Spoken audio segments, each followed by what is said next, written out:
Hello and welcome back to Voice of Wisdom. Ladies, I'd like your full attention for just a few minutes. If you're over 60, there are certain everyday habits with your underwear that could be quietly putting your health at risk. Doctors have noted that these simple mistakes, things many women don't even think twice about, can lead to issues like irritation, infections, or even long-term discomfort. In this video, I'll be sharing 7 common underwear habits that women over 60 should avoid. Some may surprise you, and number 6 in particular is something most women do almost daily without realizing it might be doing more harm than good. So stay tuned, because a few small changes can go a long way toward keeping you comfortable, healthy, and confident. Before we dive in, don't forget to support Voice of Wisdom by giving this video a thumbs up, subscribing to the channel, and hitting the notification bell so you won't miss future tips designed to help you live healthier and happier. And I'd love to hear from you in the comments. How often do you update or refresh your underwear drawer? Part 1. Stop wearing synthetic underwear daily. Honest, no judgment here. Let me start with something that most women overlook because, frankly, we've been marketed to our whole lives. Silky panties, lacy lingerie, moisture-wicking activewear sounds fancy, right? But here's the hard truth. Doctors keep repeating to women over 60. Synthetic fabrics are not your friend anymore. I remember buying a whole drawer full of those seamless nylon briefs once. They felt smooth, looked great under clothes, but then I started getting frequent irritation, a bit of itch here, a burning feeling there. I chalked it up to age or maybe laundry detergent, but guess what? It was my underwear. Synthetic fabrics like polyester, nylon, and spandex trap heat and moisture. And when you're older, postmenopausal, or close to it, your natural estrogen levels drop, your skin gets thinner, and the protective bacteria in your intimate area reduce. That means any trapped sweat, discharge, or friction can easily lead to infections, yeast overgrowth, or dermatitis. Now, I stick with 100% cotton underwear. Not sexy, who cares? You know what is sexy? Comfort, clean health, and not needing to apply ointments for irritation 3 times a week. You can still wear your fancier pairs on special nights, but for everyday use, cotton is breathable and loose-fitting. Think of it like letting your skin exhale. Part 2. Throw out your old underwear. Yes, even your favorites. This one hits close to home. I had a pair of undies I called my Saturday pair. They were soft, broken in, and just fit my body like no other so lovely faded plum color. I probably bought them in the early 2000s. But here's what I learned the hard way. Underwear has a shelf life. You wash it, dry it, fold it, wear it again and again, and each cycle wears down the fibers. Even if they look okay, those microscopic holes, stretched out seams, and aging fabric fibers start collecting bacteria over time. No amount of hot water or detergent will kill everything hiding in those threads. For us older gals who are already more vulnerable to UTI, skin sensitivity, and incontinence leaks, the risks add up. Doctors suggest rotating your underwear drawer every 6 to 12 months. I know that sounds wasteful at first, but think about it, like replacing your toothbrush. Would you keep using one for years? Of course not, because hygiene matters, especially in intimate areas. Now, I replace a few pairs every couple of months, not all at once that way. I stay ahead of it without breaking the bank. And truthfully, it feels good, like I'm choosing to treat myself well, not just getting by. So, yes, toss the undies with holes, the saggy ones, the ones where the elastic is doing nothing but mocking you. You deserve better. Pod 3. Avoid tight underwear. Your body isn't 25 anymore. Let me say something we all need to hear. Our bodies are not the same as they were at 25, and that's okay. But unfortunately, many of us still try to wear underwear like we're the same size and shape we were decades ago. Many of us believe that wearing extra tight underwear will offer more support, but that's actually not true. Undergarments that are too snug can dig into sensitive areas, especially as our bodies become more delicate with time. It creates friction, chafing, circulation issues, and, in some cases, even nerve compression. There's a condition called meralgia paresthetica. Sounds fancy, but it's basically when tight elastic presses on a nerve in your thigh, causing pain or numbness. And yes, I had it once. It took months to go away all because I wouldn't size up. Listen, gaining a few pounds or shifting shape is part of aging. You're not failing. Your body is simply adjusting. Your underwear should too. Look for high-rise styles with wider waistbands. Look for stretch cotton that gently hugs, not strangles. You should be able to slide a finger easily under every band, waist, and leg. If you can't, it's too tight. Comfort is not a luxury in old age, it's healthcare. Part 4. Don't sleep in underwear every night. This one caught me off guard. I've worn underwear to bed for as long as I can remember. It felt normal, clean, secure. But guess what? Your vagina needs to breathe, especially at night. Dr. Sand. I mean, the good ones who specialize in gynecology and women's health postmenopause recommend sleeping without underwear at least a few nights a week, if not all the time. Why? Because even the best underwear holds in warmth and moisture.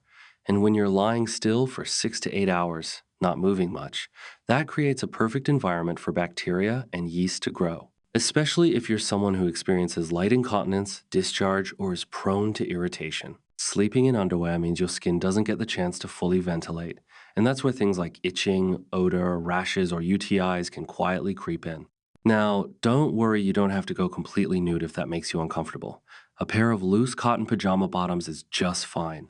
What matters is eliminating that snug, closed-in layer at night. Trust me, after a week of trying it, I slept better, my skin felt calmer, and my body felt free in a way I hadn't noticed before. Try it. You've got nothing to lose but some irritation you didn't even realize was building. Part 5. Stop using scented or harsh detergents on your underwear. Oh, this one took me years to figure out. Like many of you, I love the smell of freshly laundered close lavender, spring breeze, ocean mist, all those lovely names on detergent bottles. But what no one told us is that all that perfume and chemical residue is irritating the most sensitive skin we have. I had no clue why I kept feeling itchy down there. I tried changing brands of underwear, used more panty liners. I even saw my doctor. You know what she asked me? What detergent are you using? Turns out, fragrance, dyes, and brightening agents in most mainstream laundry products leave residue in your clothes, and your underwear gets the worst of it. That residue rubs against your intimate area all day, especially when mixed with sweat or discharge. For older women with thinning skin and fewer natural oils, it's basically a recipe for irritation and infections. And don't even get me started on fabric softeners. They leave a waxy coating that traps bacteria. So what do I use now? Fragrance-free, hypoallergenic detergent. No bells, no whistles. And I always do an extra rinse cycle just for my underwear. It's a little more effort, sure, but it's worth it. Since I made the switch, no more itching, no more strange reactions, just clean, calm skin. Part 6. Stop using panty liners every day. Now, I know this one might feel controversial because a lot of us grew up thinking panty liners were a hygiene must.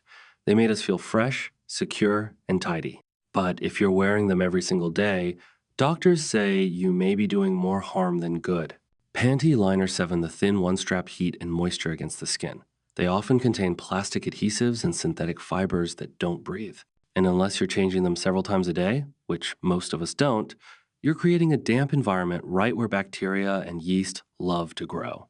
Now, I know some women use them for light leakage or spotting, and that's okay when needed, but using them just in case, every single day, that's when issues begin. You see, when you hit your 60s and beyond, the vaginal tissue becomes thinner, more prone to micro tears, and less acidic, which means the body's natural defenses are weaker. So, anything that keeps the area moist and unventilated makes you more likely to develop infections, rashes, and odor.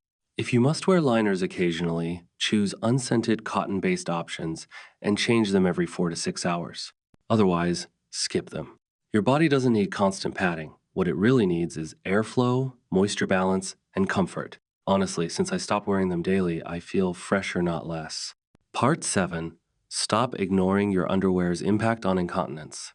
This one is personal, and not many women talk about it openly. Mild incontinence happens to the best of use: a cough, a laugh, a sneeze, and there's a little leak. It's not the end of the world, but many women try to deal with it quietly by just layering up thicker underwear, panty liners, even doubling up their briefs. That's not a solution. It's a short-term patch. Worse yet, some of us keep wearing the same type of underwear we've always worn, thinking it doesn't make a difference. But it does. A huge difference. Here's what I learned. If your underwear is too loose, it won't wick moisture away from your skin properly. If it's too tight, it can trap moisture and cause friction burns or rashes. And if it's not absorbent, even a small leak can create odor or irritation fast. Doctors now recommend switching to specialized incontinence underwear if you experience leaks more than once a week. These aren't bulky diapers, so no. The newer designs are sleek, soft, and look just like normal briefs, but they're moisture wicking, odor controlling, and designed to keep your skin dry. I finally made the switch after one too many embarrassing moments at the grocery store. Now, I feel more confident and cleaner. Final thoughts. You don't have to face this journey on your own.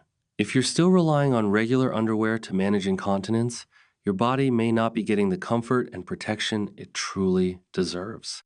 Ignoring this can increase the risk of irritation, infections, or even bladder problems.